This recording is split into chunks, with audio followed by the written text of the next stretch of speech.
บายดีเด้อสวัสดีทุกคนสบายดีตอนแรงจากกรุงเทพมหานครนะทุกคนตอนนี้กบกำลังจะไปพระราม2นะทุกคนน้องเบนมาหาคือเก่าสวัสดีเบนสวัสดีครับน้องเบนใจดีเนาะน้องเบนพาเที่ยวอันนี้ฝนตกนะทุกคนฝนตกหากระเซาพอดีเบนกับมาหาตอนแรกนัดกัน5 โมงแต่ฝนตกก็เลย5 โมงครึ่งตอนนี้6 โมงครึ่งนะทุกคนนี่บรรยากาศฝนตกรถติดตอนนี้ฝนก็ยังนิบๆเนาะแบบนิบๆหน่อยหนึ่งปกติฝนตกรถติดไหมติดครับติดมากใช่ไหมครับพี่อันนี้ติดอย่างประมาณเนี้ยประมาณนี้ก็ถือว่ายังไม่สุดนะพี่ยังไม่สุดใช่ถ้าสุดคือแบบมันขยับยากเลยพี่มีสุดกว่านี้อีกใช่เฮียอันนี้เขาอยู่แถวสุขุมวิทเนาะเบนเนาะครับผมเบนมารับมาหับกบอยู่แถวสุขุมวิทเนาะทุกคนพวกเขาสิไปซ่อมหน่อยนึงแหละก็เลยถ่ายหนทางให้ทุกคนเบิ่งเนาะเพื่อให้พ่อแม่พี่น้องชาวลาวที่ว่าอยู่ลาวแล้วก็อยู่ต่างประเทศส่วนหลายคนเบิ่งกบจะอยู่คนลาวอยู่อเมริกามีแคนาดาฝรั่งเศสมีออดเพราะว่าเบิ่งหลังบ้านนี่เนาะจะหัวผู้ใดเบิ่งแล้วก็เลยอยากถ่ายให้ทุกคนเบิ่งเนาะว่าบรรยากาศตอนแรงช่วงฝนตกอยู่กรุงเทพมหานครเป็นยังไงต้องงามดีเลยตอนนี้ตะเวนกำลังชิตกนะทุกคน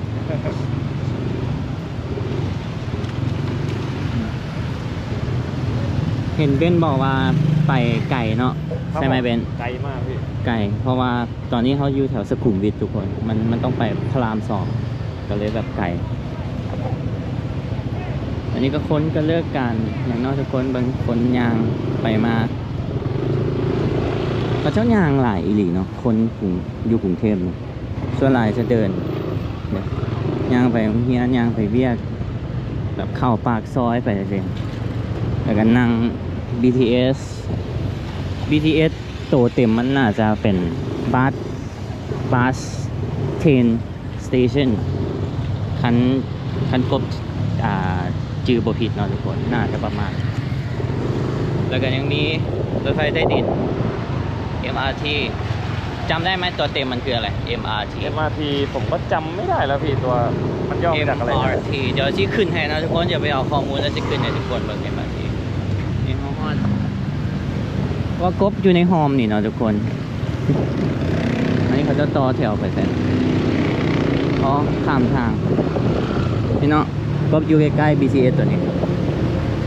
ไอ้อะไรนะปราวิธีครับผมปุณณวิธีปนาวิธีปุณณวิธีฮะปุณณวิธีปุณณวิธีอ่านแบบตัวนี้พี่งงไงใช่มันแบบมัน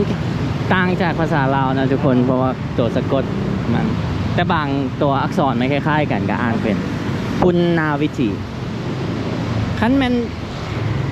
ภาษาลาวนี่จะเป็นนอนนกแต่อันนี้จะเป็นแบบจะเป็นเหมือนอย่างนอนเนนใช่มันก็เลยงงทุกคนแล้วที่หมุนกล้องให้ทุกคนเบิ่งน้ำหนักรถติดอันนี้6 โมงครึ่งทุกคนเลี้ยวดูตรงนั้นมองไม่ถูกอ่ะช้าไป30 นาทีเนาะคันโบมีเป็นไปใส่ก็ยากว่ายากนะทุกคนเห็นบางคนก็ว่าเอ้ามากรุงเทพบ่อยทำไมไม่นั่ง BTS ไอ้ก็เลยตอบเราไปว่าเบนนะรู้จักเบนแล้วก็ไปไหนบ้านเบนอยู่ใกล้ๆเนี่ยใช่แล้วเบนก็มารับมันก็ง่ายอ่ะ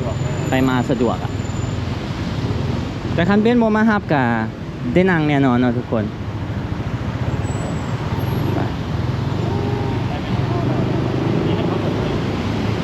แต่วิวตอนแรงนี่งามเลยทุกคนเลยกรุงเทพนี่แม่งงามแม่ง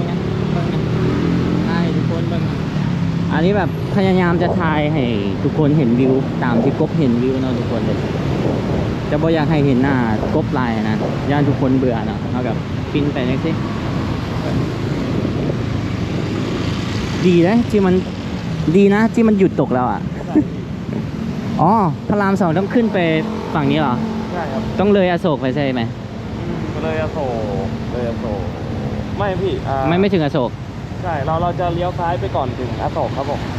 เลี้ยวซ้ายตรงพระโขนงครับใช่แล้วเราก็ตรงยาวแล้วก็ไปเลี้ยวซ้ายอีกทีมันอยู่ฝั่งไหนฝั่งนี้อยู่ฝั่งนู้นใช่โอเค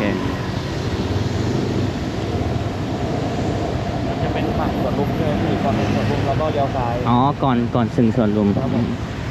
นี่เนาะทุกคนฝนตกกะเป็นเรื่องธรรมดาเนาะคืออยู่เดียงกะจะเป็นคือกันฝนตกแล้วก็น้ำอังนั่นสิระบายบ่ทันเนาะแล้วฝนตกที่นี่น้ำท่วมไหม ท่วมอีก ท่วมใช่ไหม ท่วมครับ คือกันเนาะอยู่เวียงจันทร์กับฝนตกน้ำท่วมคือกัน ยังแฉะอยู่อ่ะ แสงพอดีงามเนาะทุกคนเบิ่งพระอาทิตย์กำลังจะตกเนาะตะเวนกำลังตกแต่ที่นี่เรียกอะไรนะพระอาทิตย์ใช่ไหม ใช่ครับ หรือว่าตะเวน ดวงอาทิตย์ตะวันก็ได้ครับ เฮ้ยตะวันใช่ไหม ใช่ครับ แต่ที่เราวเรียกว่าตะเวนนะ อ๋อตะเวนโอเค ตาเวน ตะเวน มันก็เหมือนคล้ายๆกันอะ ใช่พี่ มันต่างแค่แบบบางคำอะเรียกเฉย แต่ว่าส่วนใหญ่เขาจะเรียกดวงอาทิตย์ ๆใช่ตะเวนกำลังตกเนาะทุกคนเบิ่ง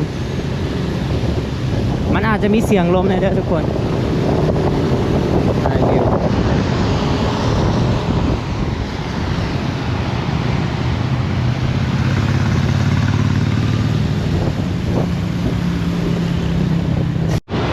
เลี้ยวไปทางใดก็เห็นแต่ตึกเนาะทุกคนเนาะตึกเต็มกองอ้อมข้างอ้อมแอวเลยตึกใจกับตึกสูงๆเนาะ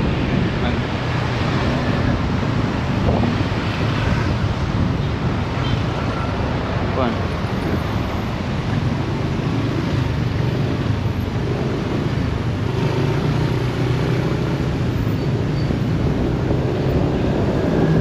ได้สังเกตว่าอยู่ไทยนี่รถแบรนด์จีนจะบ่หลายเนาะทุกคนเนาะจะบ่หลายทำอยู่ลาวน่ะแบบส่วนหลายมีแต่โตโยต้าฮอนด้าอย่างเงี้ยคือแบบคืออยู่ลาวนี่นิยมกับอีเลนต้าเกียร์แล้วยุคนี้นี่มันพวกEV เนาะทุกคนรถไฟฟ้ารถนำเข้าจากจีนจะหลาย อันนี้ก็เห็นอยู่เนาะเรียวเบิ่งสังเกตเบิ่งเห็นวอลโวอันนี้มาสด้าแล้วส่วนหลายเป็น Honda ทุกคนรถบ้านเพิ่นแบบนิยมเด้นิสสันโอเค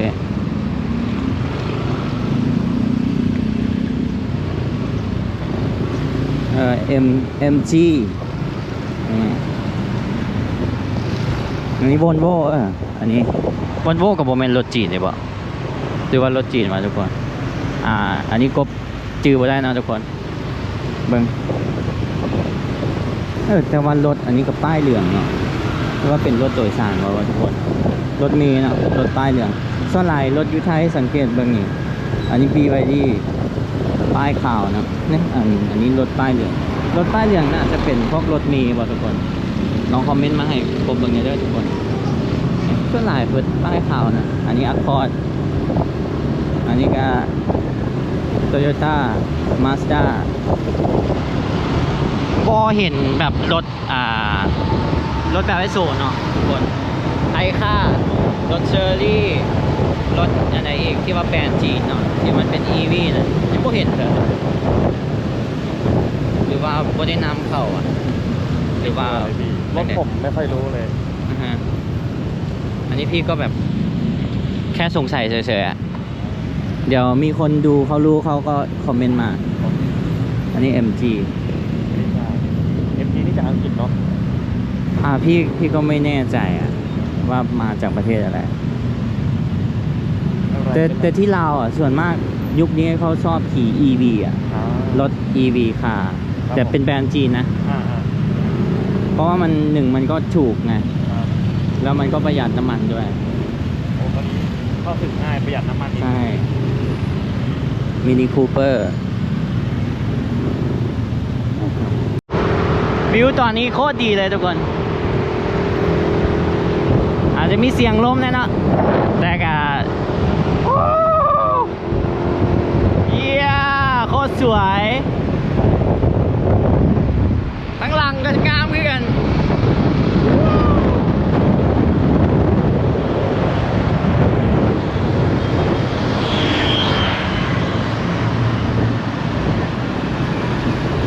พระราม4เอกมัย เดี๋ยวเราเลี้ยวเข้าพระราม4ใช่ไหม พระโขนงอ๋ออันนี้พระโขนงป้าทุกคนสังเกตเบิ่งรถติดเนาะบ้านเพิ่น ติดแบบยาวอีหลีเลยมันบนเองไปเลยพุ่นตั้งแต่พุ่นมาพุ่นไล่ไปถึงไหนเนี่ยโอ้โห ไม่เห็นทางเลยอ่ะ ไม่เห็นห่างเอ้ยบ่เห็นห่างรถแบบคือสังเกตเบิ่งอยู่นี่เนาะบ่เห็นรถจักรนี่นะรถมอไซค์ขึ้นฟุตบาทเนาะทุกคนอีหลีอันคือแบบช่วงรถติดอยู่ลาวเนาะอยู่เวียงอะนะรถจะซอกแซกไปตามฟุตบาทอะแต่อันนี้บ่เห็นขึ้นเนาะรถจักรกับเลียนอยู่จังซี่เนาะทุกคนเด้เพราะนั้นรถติดโอ้ยคันแมนอยู่ลาวนี่ตามที่เห็นเนาะทุกคนเนาะอยู่บ้านเฮาเนาะรถติดแล้วก็จะขึ้นฟุตบาทปกติเขาเจ้าก็บ่ให้ขึ้นแหละมันก็ผิดกฎคือกันแต่ก็มีคนเนาะบางจำพวกก็ขึ้นกับขี่ไปมันไวเลยมันเร็วไงเบน ได้พี่บางทีมัน แล้วก็ช็อกแชกไปมันเร็วพี่ก็เคยขึ้นนะพี่ก็ขึ้นอ่ะ จริง ใช่บางทีถ้าสมมติแบบมันต้องรีบมากๆก็อาจจะจำเป็นแหละใช่ แต่ที่นี่ไม่เห็นนะตั้งแต่พี่มาเนี่ยวันที่4ก็มาหนีวันมื้อที่4เนาะทุกคนแต่ยังบ่เห็นฟุตบาทอันนี้ก็เป็นอีกอันหนึ่งคือมันต่างกันนะทุกคนระหว่างลาวกับไทยอันนี้เราไม่ได้เปรียบเทียบที่ไหนเนาะเรามาแชร์ให้ทุกคนฟังว่าอยู่ประเทศลาวเป็นจังซี่แบบเล่าให้ฟังนั่นแหละอยู่ไทยเป็นจังซี่เนาะ แต่ว่าผมก็เข้าใจแหละครับเพราะว่าทางฟุตบาทมันเอาไว้สำหรับคนเดิน เอาไว้ย่าง ด้วยใช่แต่ว่าบางทีถ้ามันจำเป็นมากจริงๆก็อาจจะ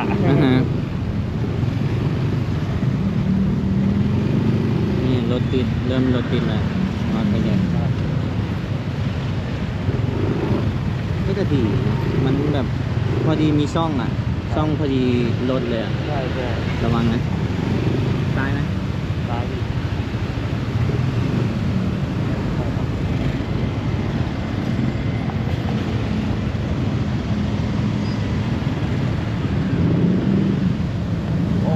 โอ้โหเนี่ยมันเป็นอย่างนี้ถ้าเป็นพี่นะที่ลาวนะที่ไปฝั่งนี้เลย จริงเนาะ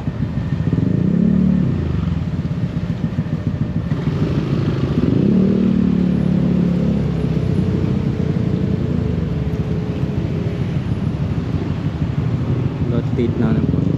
ก็เห็นขึ้นฟุตบาทอีหลีน้อยพี่น้อยจริง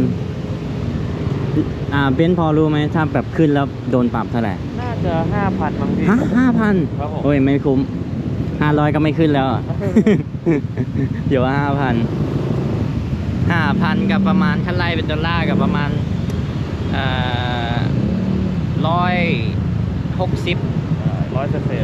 170ประมาณนี้ทุกคนประมาณนี้เนาะเป็นดอลลาร์ไม่ว่าคุ้มค่าเนาะอันนี้รถเมย์เดี๋ยวมื้อหน้าเดี๋ยวกบขี่รถจักรอยู่ลาวแล้วให้ทุกคนเบิ่งช่วงรถติดอยู่นครหลวงเวียงจันทร์นะทุกคนอันนี้รถจักร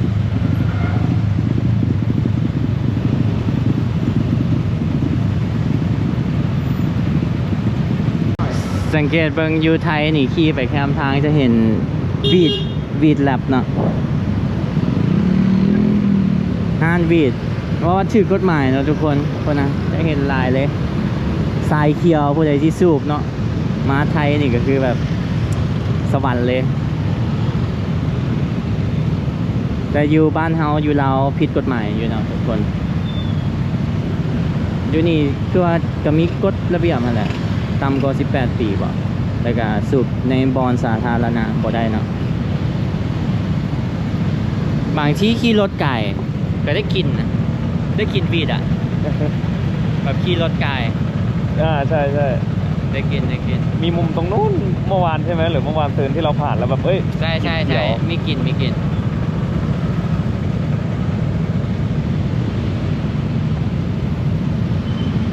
เนาะเบิ่งไปน้ำกันเนาะผู้ใดบ่เคยมากรุงเทพก็พยายามถ่ายวิวให้ได้หลายที่สุดทุกคนแต่อันนี้เอาโกโปรถ่ายเนาะเดี๋ยวแสงมันมืดกว่านี้มันค่ะจะบ่ชัดปานใดทุกคนพยายามเก็บภาพเท่าที่เก็บได้เนาะทุกคนโอ้เลี้ยวขวาโอ้โหรถติดคุณฝั่งขวา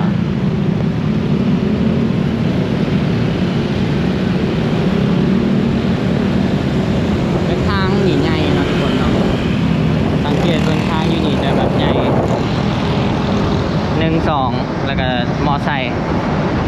รถจักรเลนรถจักรเนาะ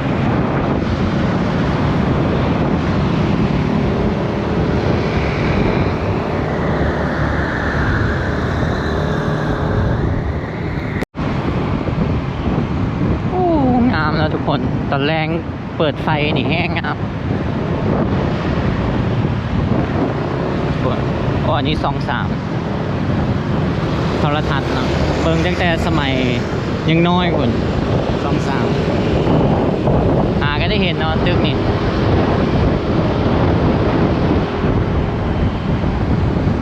ตึกช่อง3โอ้สูงจริงทุกคนเบิ่งเหลียวเบิ่ง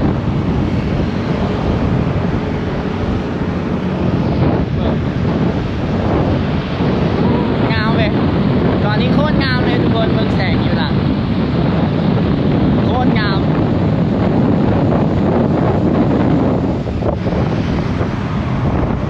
บิ๊กซีอยู่ลาวก็มีเนาะทุกคนแต่ก็นำเข้าจากไทยแหละเป็นสาขาแต่ว่าบ่ใหญ่สำนี้เนาะอันนี้โคตรใหญ่เลยเบิ่งบิ๊กซีเอ็กซ์ตร้าผลจากซันวันนี้ซีหาซัน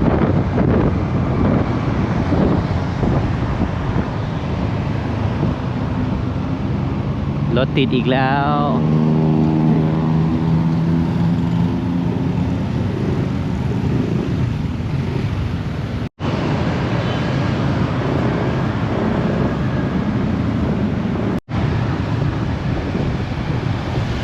งามดีไปวิวนี่เห็นตึกเห็นสะพานลอยเห็นทางยางอันนั้นก็สะพานลอยใช่ไหมแล้วก็ตัวนี้หนทางมีตรงโอ้โหน้ำตกน้ำตกจริงเมื่อกี้ก็เด่นเลย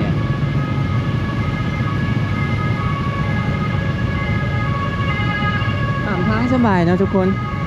บางแบบโบท่ามาทางลุมขึ้นสะพานลอยยางแบบง่ายๆเลย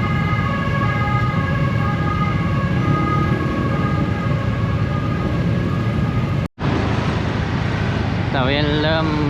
ตกแล้วนะทุกคนเริ่มค่ำแล้วมันงามอันนี้มันสีที่ว่ากบเห็นนะทุกคนกบสลายคลิปกบจะเป็นแบบเรียวๆบริแต่งสีสันงามเลยมันจะออกฟ้าๆหน่อยหนึ่งเนาะมันจะมืดเลยมันก็บอกแม่นมืดเลยงามจริงพ่อแม่พี่น้องคนลาวอยู่ต่างประเทศเนาะท่านผู้ใดบ่เคยมากรุงเทพมาเบิ่งทุกคน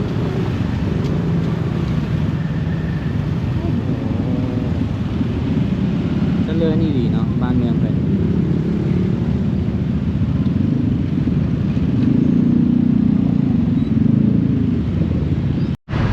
ทุกคนแบบโอ้ตึกงามเนาะสะอ่อนงามดีเดี๋ยวไปสุดตาคนสูงซ้ายขวา2 ฝั่งข้างหลังอีกเนาะ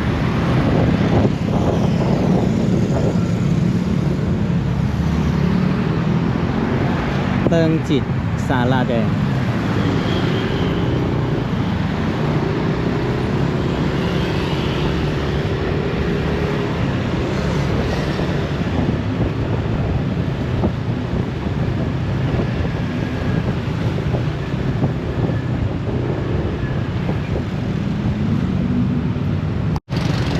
พากันขี่มาได้30 นาทีแล้วทุกคนตอนนี้7 โมงหรือว่า1 ทุ่ม7 โมงแรงเอาภาษาลาวเลยรถที่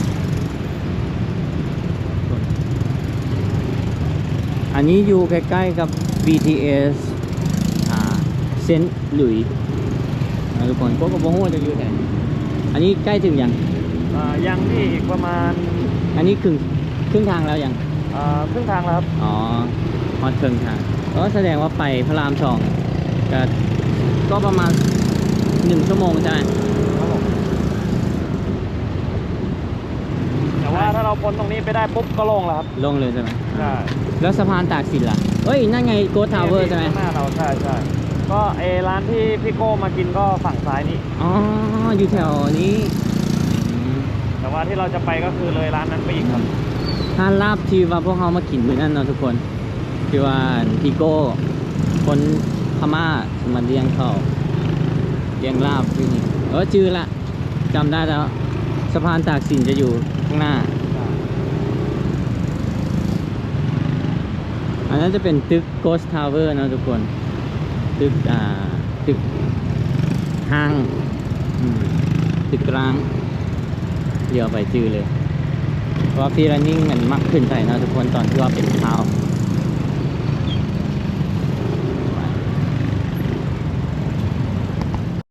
ใช่ทางขวา อันนี้คือแบบการขี่รถในกรุงเทพเนาะต้องคิวนี่ทุกคนก็ดีลมรถนะ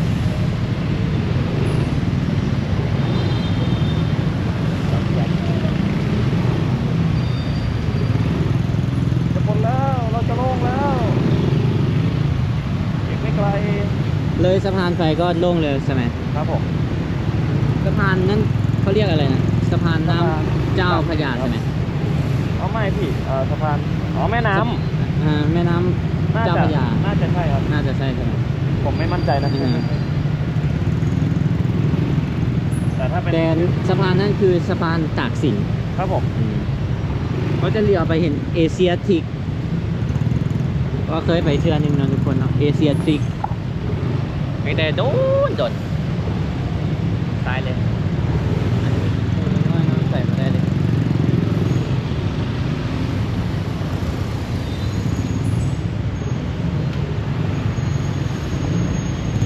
แสดงว่าผู้ใดขี่รถไงแหงจะอยู่ในรถหลายชั่วโมงอีหลีทุกคนว่าอยู่เวียงรถติดเนาะมานี่ถือว่าแบบอันนั้นแบบอนุบาลเลย อันนี้แบบอีหลีแบบติด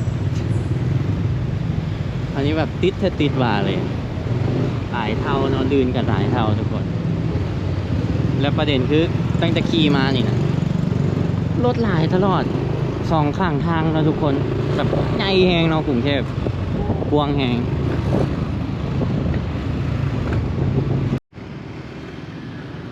ก็เห็นเนาะทุกคนตึก Ghost Tower ตึกที่ว่าตึกห้างใจกลางเมืองกรุงเทพเนาะทุกคนตั้งแต่สมัยช่วง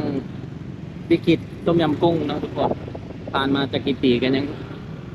ห้างอยู่คือเก่าทุกคนแต่ก็มีคนเข้าไปฆ่าตัวตายได้อยู่ตึกนี้เนาะอันนี้เขากำลังข้ามสะพาน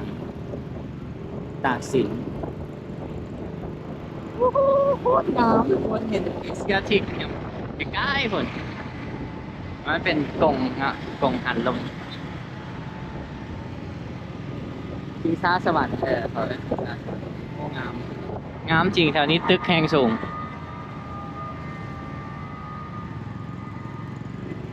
ตึกสูงทุกคน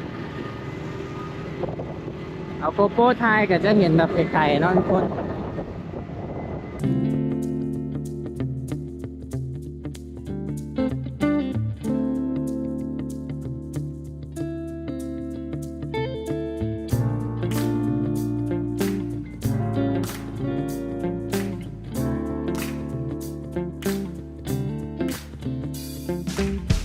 รถติดแฮติดบ่าทุกคนเบิ่งกบที่ซูมให้เนาะแล้วโทรศัพท์ถ่าย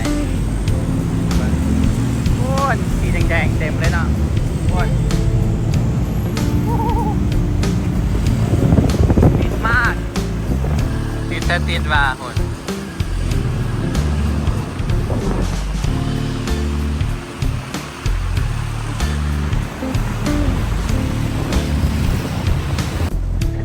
ติดว่าทุกคนแบบที่นี่เขาขี่มาไก่แล้วเนาะเมื่อเดียวไปย่างเจอสีแดงเต็มเลย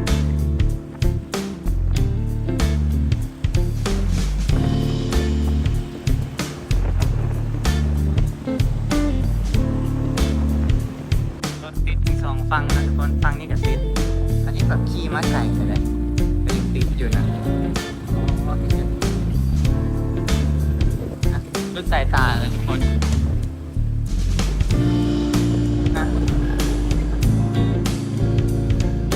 อันนี้จึงเป็นแบบรถติดที่นี่ติดถ้าติดมาแบบ รถใหญ่สิเปลี่ยนเลนนี่ยังวัดยากเลยนะ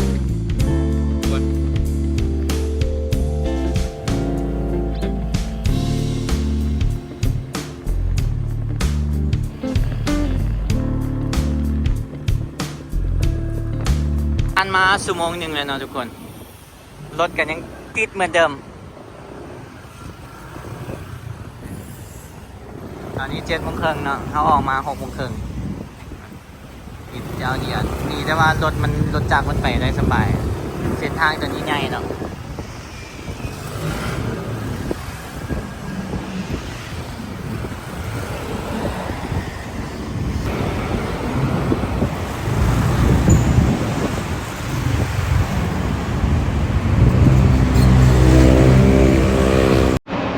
ทุกคนตอนนี้มาฮอดยิมแล้วเนาะบางยิมโอ้อยากให้มีอยู่ลาวนะผมว่ากบลิ่นกีฬาฟรีแลนซิ่งเนาะทุกคนสำหรับผู้ใหญ่ที่เบิ่งใหม่บ่ฮู้ว่ากบแม่นไผกบเป็นศิลปินจากประเทศลาวนะทุกคนเฮ็ดเพลงอันนี้เป็นซองบอกตัวเองทุกคนยังมีอีกซองหนึ่งก็คือ KNIP Official นะตัวนั้นจะเฮ็ดเพลงแล้วก็นี่ละแนะนำตัวให้ทุกคนที่เบิ่งใหม่ถ้ามีจังซี่นี่คักเลยแล้วก็ลิ้นฟรีแลนซิ่งตีลังกาโดดไปโดดมาแต่ว่าคลิปนี้ถือว่ามายิ้มนะทุกคนถ่ายบรรยากาศรถติดให้ทุกคนเบิ่งช่วงติดอีหลีติดโคตรติดมาฮอดนี่แบบโชว์สิฮอดชั่วโมงปลายทุกคนชั่วโมงกับ20 นาทีไกลเนาะบ๊ายบายทุกคนกบยังอยู่กรุงเทพเนาะอยากให้ไปใส่คอมเมนต์ได้ด้วยทุกคนบ๊ายบายเจอกันใหม่คลิปหน้าบ๊ายบายครับสวัสดีครับ